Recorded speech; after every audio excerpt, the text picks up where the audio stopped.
Baseball? Yeah, it's coming up, baby. Tribe time. We've got a preview, and it all starts now. The Hard Rock Rocksino Northfield Park presents The Rizzo Show. And now your host, Tony Rizzo. Oh, Michael.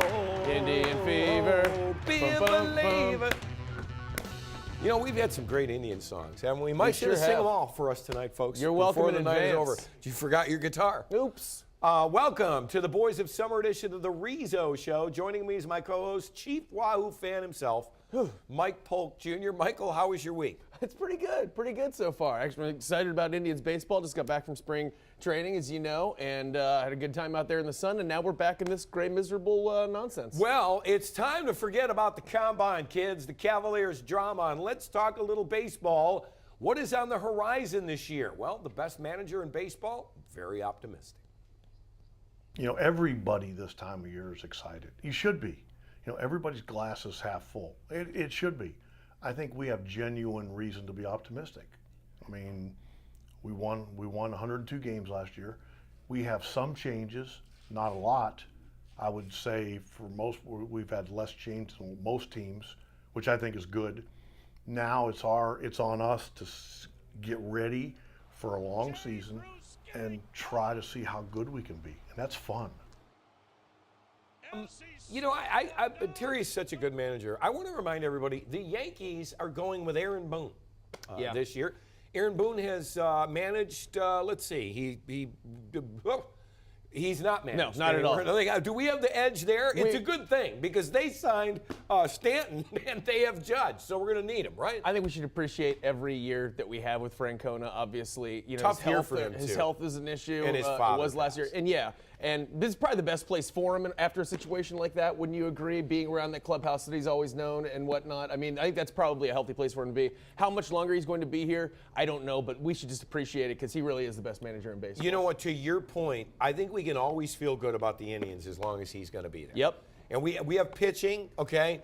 And Kip, this is hot right now, and I know but trust me when I tell you this, folks, it all starts and ends with Terry Francona. He is really good at playing personalities of players. Like, he recognizes the personalities of players and makes those adjustments to each and every person individually. And that's what's impressive. His relationship with all these players is what I think probably makes him one of the best managers. Plenty of question marks. The Indians did not go on a spending spree this year like they did last year. No, they sure didn't. They're hoping that some of their injured players come back, and that's where we start. That's sort of like getting a new player, right? Michael Brantley is making progress after ankle surgery, but Mike, it looks like Brantley won't be ready for opening day. Now, I got to say this. Indians picked up his $14 million option in the offseason, and there were a couple eyebrows raised.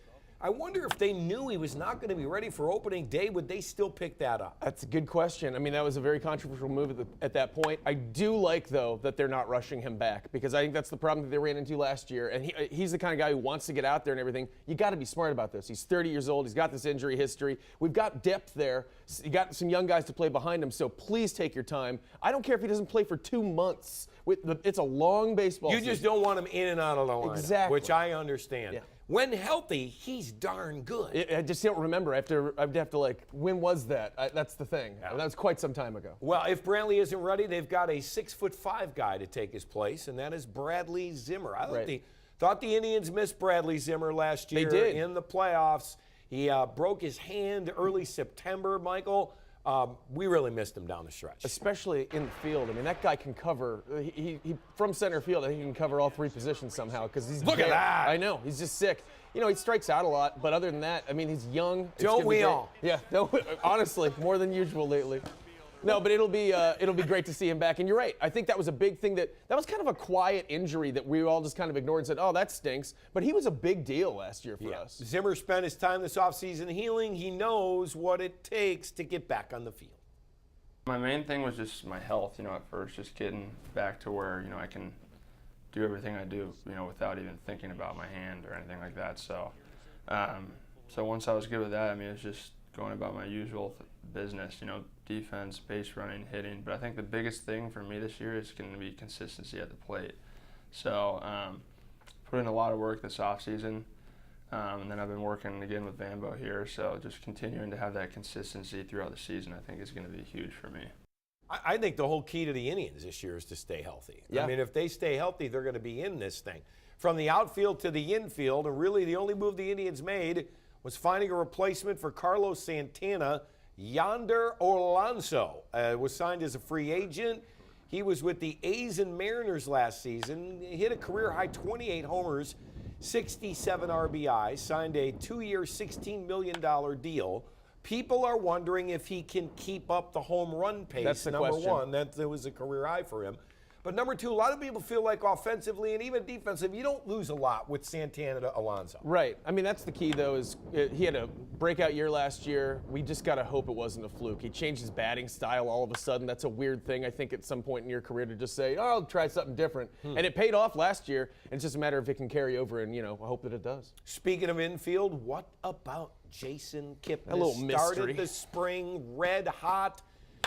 There were plenty of trade rumors this offseason. Most talked about was sending him to the Mets. Now, we know Jason, and baseball people will call him a red butt player, which means he plays with a little fire under his bottom, which is really good. But, Michael, he also heard those trade rumors. He has something to prove this year, doesn't he? Yeah, and he's always been a kid who's always played with a chip on his shoulder like that. And I don't know if that's going to be good or bad, but, he's a moody guy. And hopefully we can aim that moodiness towards the plate and he can actually turn it. And he's hitting the hell out of the ball right now. Yeah. I got to watch him hit a couple of home runs when I was over there. Maybe the reason he has not been traded or was not traded, he's owed $30 million, folks, over the next 2 seasons, a little over $15 each. Mike, is Kip the face of the franchise, or is Francisco Lindor taking that position over? I think you've got to make Francisco Lindor the face of the franchise because his face is smiling sometimes. What about his hair, and not just though? angry. Well, he'll get over this Cisco thing. He's just a kid. You give him the spring. Would you ever do that? I can't. I mean, I don't have enough hair to do that. Right. Would you ever do that? Yeah, I wouldn't care. I don't know. Pay me. Yeah, that's fine. Is it going to ruin my social life? Are people not going to take me seriously all of a sudden? Sure. You pay me a couple bucks, I'll dye my head yellow for you people. He kind of looks good, though, in the Cisco look. It works with him. See, I'd look ridiculous. Frankie is excited for things to come and isn't spending any time thinking about last year. I can't wait to see what the season brings. Go out there. I want to finish. I want to complete the thing that we started a few years ago, and that's the main focus. It's just you forget what happened in the past. You forget about it because that's in the past. There's nothing you can do about it. You learn from it, and you move on. A little birdie told me that Francisco was not happy with the way he played in the playoffs last year. Yeah. I think Francisco, Jose Ramirez, even Corey Kluber, when we needed them, the Indians didn't perform like they did a year before when they went all the way to the Game 7 of the World Series. I hope these guys are motivated. And I know they don't want to talk about last year, and I know Terry isn't talking about last year, guy. Folks, make no mistake. I didn't forget about it. No. You had a 2-0 lead on the Yankees. You let them win 3 games. It might have hurt as much as it did losing in Game 7 to the Cubs. I totally agree, and I hope he does. I hope he is mad. I mean, I love Francisco's positivity and that positive attitude of his, but he needs to get mad after something like that. It can't just be about taking wacky Instagram pics and all the time and being in a great mood. You've got to be mad after how you went out. The city was mad about how he went out. Opening day, by the way, March 29th, coming up. The Indians will go as far as their arms will take them. We'll look at the pitchers and the Cy Young Award winner. We'll hear from him next. Indians preview on the Rizzo Show. Bum, bum. Stay with us.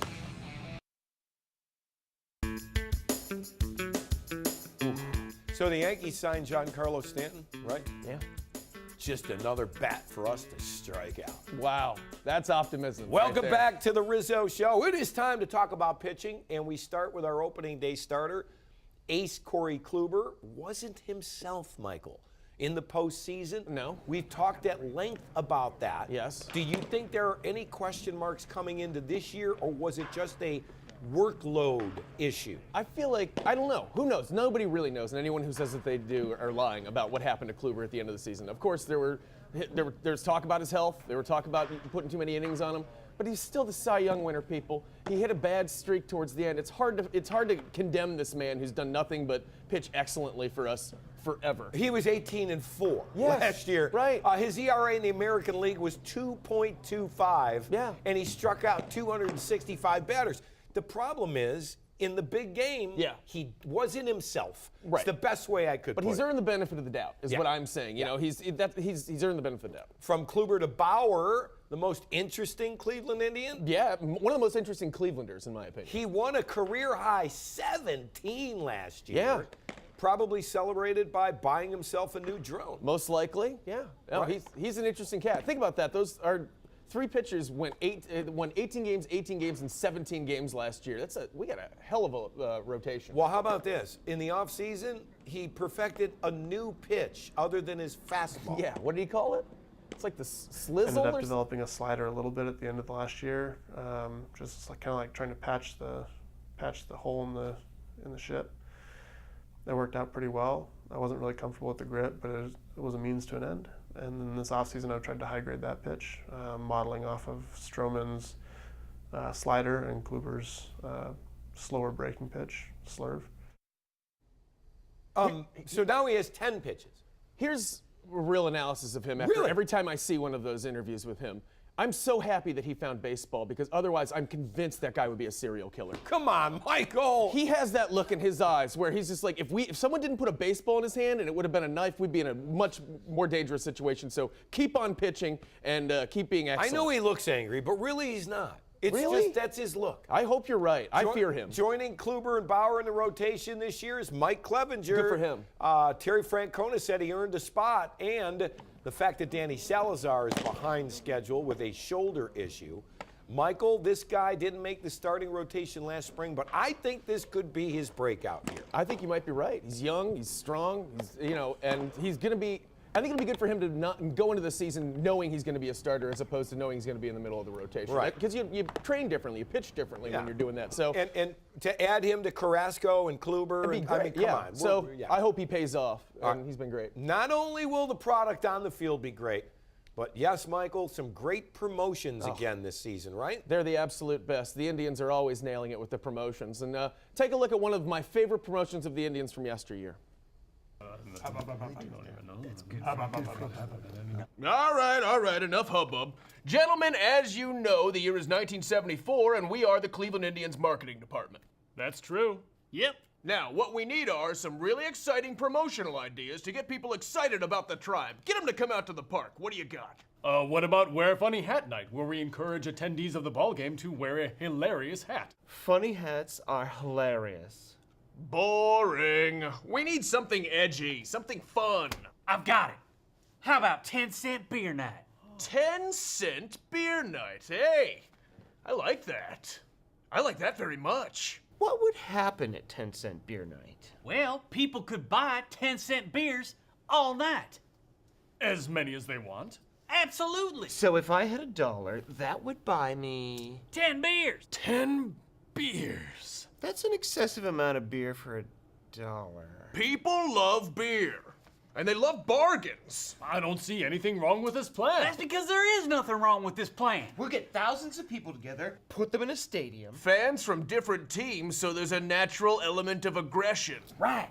Then we'll offer them as much 10-cent beer as they can drink. No limits. No limits whatsoever. We'll staff the game like we normally do, no extra security or anything. Of course not. Then we'll just force feed them beer over the course of 4 hours. And then they can all drive home.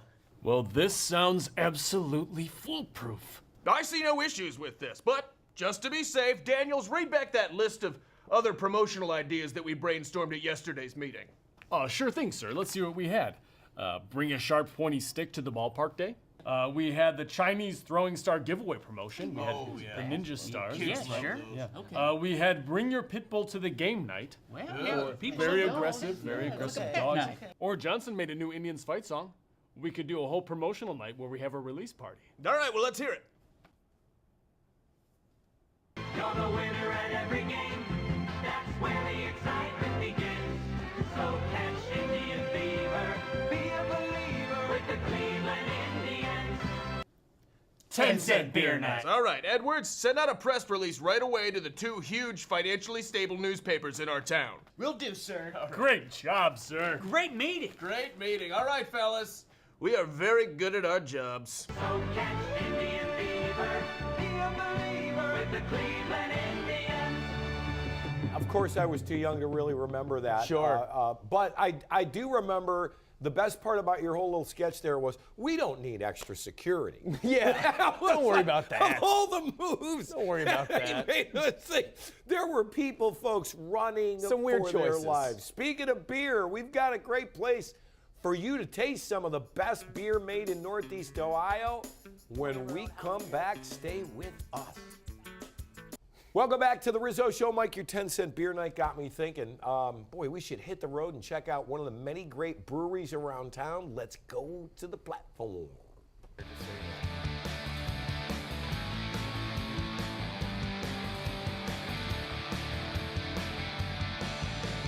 Folks, we're inside now with Paul. Paul, what do you do here at Platform Beer? I am co-owner of Platform Beer. Very nice. So he's the guy we want to know. As you can see, folks, Mike Polk is busy working back there. What's he actually doing right now? Is this why you brought me? No, Manual labor? we're going to drink. Just trust me on this. What is he doing right there? All right, so we're done with the mash process of the brew day, and he is getting rid of our spent grain. So that's oats, barley. You feed that to the horses?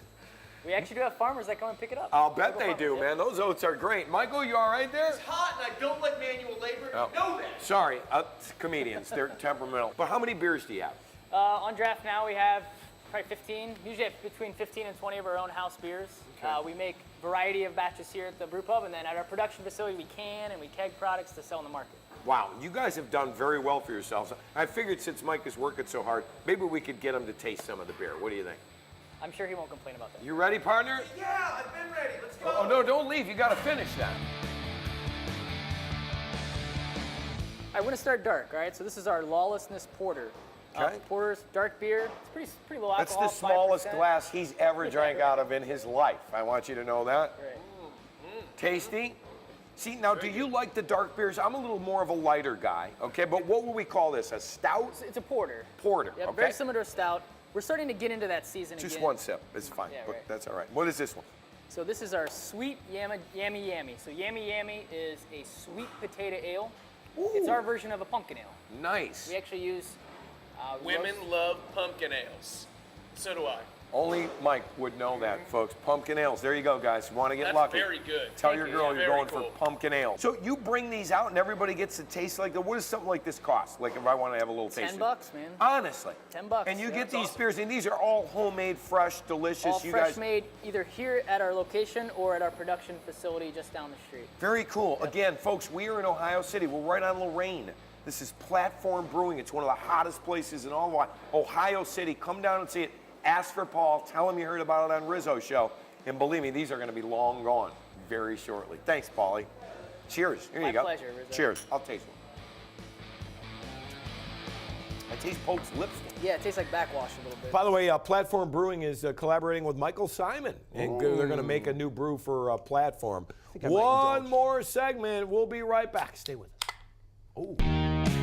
This is What's Up at the Rocksino. Everybody wins every day in March at Hard Rock Rocksino Northfield Park during our $5 million four-leaf frenzy swipe and win giveaway. There are two ways to win. Just swipe your Rockstar Rewards card at any Rocksino kiosk to win guaranteed free play and get a golden ticket for your chance to win a 2018 VW Beetle each Sunday at 6 p.m. And delight in the Kosar's Happy Hour each Sunday through Thursday from 3 to 6, featuring delicious bites from the exclusive happy hour menu. Don't miss a once-in-a-lifetime experience to hear one of the most extraordinary communicators of our time, Dan Rather, discuss his new book Friday, March 16th.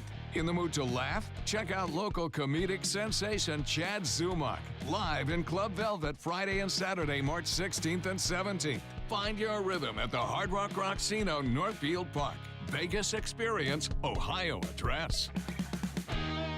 Don't forget, stay tuned. Our good friends Big Chuck and Little John are coming up next. Time to more open aggressive. up the Rizzy Vault. And in honor of the tribe, folks, I guess they're taking me back for some of our Emmy Award-winning stand-ups from spring trainings years ago.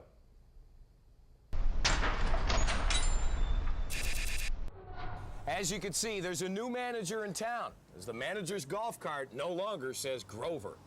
for the past couple of days. Pitchers and catchers have been working out with some position players. But today marks the official start of the 2000 season for your Cleveland Indians. Well, another season, another cakewalk to the AL Central title for the Cleveland Indians. Right? Wrong, says Tigers manager Phil Garner. He said the Indians are, quote, vulnerable in 2000. But Indians executives like John Hart don't think that that's the case. 4, 3, we got to go. Good to be alive. Good night, everybody. night, That was folks. so much fun, by the way, doing that back in the day.